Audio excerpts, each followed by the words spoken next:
Bon début de semaine à tous, bienvenue dans ce flash d'information. Le leader de Taxaou Sénégal serait en voie de se séparer de son camarade. Il s'agit de Barthélémy Diaz ce samedi lors d'une rencontre avec les délégués dans le cadre d'échanges sur la restructuration de Taxaou Sénégal. Khalifa Sall a annoncé que l'ancien maire de Mermoz Sacré-Cœur va poursuivre sa carrière politique en solo.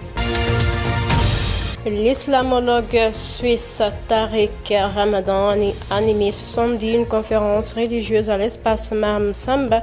L'événement très attendu par ses partisans a toutefois été brièvement perturbé par un groupe de militantes féministes venues protester contre sa présence. Les manifestantes ont tenté d'accéder à la salle peu après le début de la conférence, scandant des slogans tels que Tariq violeur. Un vaste réseau de trafic de drogue a été démantelé au cœur du marché Castor. Selon les informations rapportées par le journal Libération, l'opération menée par les éléments de l'OCR TIS a mis fin aux activités d'un groupe structuré qui utilisait des pousse-pousse à café comme écran pour écouler du couche surnommé la drogue de zombie. 13 individus, tous originaires de Guinée-Conakry, âgés entre 19 et 37 ans, ont été interpellés. L'ancien ministre chargé du budget, Birima Mangara, est au cœur d'une tourmente judiciaire sans précédent. Un scandale de 10 milliards de francs CFA lié à un dépôt à terme non reversé au Trésor public. L'affaire a été formalisée par une lettre confidentielle signée par le ministère des Finances.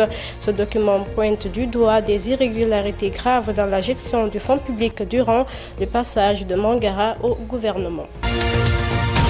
Guinée, Dr Oussou Fofana, vice-président de l'Union des forces démocratiques de Guinée, lance un appel à la mobilisation de ses militants pour se faire recenser. Il insiste sur l'importance de cet acte civique qui devrait aboutir à l'élection du président de la République. Cet appel a été lancé ce samedi à l'occasion de l'Assemblée générale hebdomadaire du parti tenue à son siège. Niger, l'armée nigérienne a annoncé samedi avoir tué un terroriste et interpellé 17 autres au cours de différentes interventions menées entre jeudi et samedi sur l'ensemble du territoire national. La première menée jeudi sur l'axe Aïrou a permis de tuer un terroriste et d'en interpeller une dizaine d'autres qui ont été transférés à la gendarmerie d'Aïrou pour une enquête certifiée. Tidjane Cham a démissionné de la présidence du Parti démocratique de Côte d'Ivoire. Selon une déclaration officielle du président par intérim Ernest, cette décision intervient dans un contexte marqué par la radiation de Cham de la liste électorale ivoirienne. Malgré cette radiation, Tidjane Cham a affirmé sa détermination à poursuivre sa campagne. Cependant, face à l'incertitude juridique entourant sa candidature et les défis internes au sein du PDCI, Cham a choisi de se retirer.